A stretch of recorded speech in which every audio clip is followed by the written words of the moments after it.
Տիրոջ հրեշտակը Փիլիպպոսին ասաց.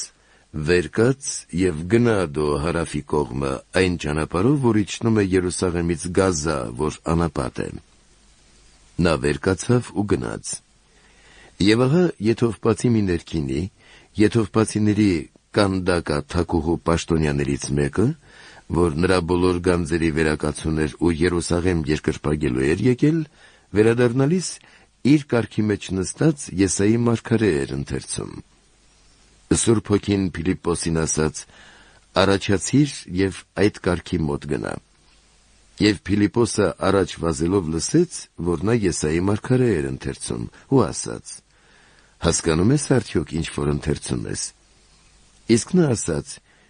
«Ինչպես կկարողանամ հասկանալ, եթե մեկն ինձ չառաջնորդի»։ Եվ խնդրեց Փիլիպպոսին, որ բարձրանա ու իր մոտ նստի։ Եվ նրա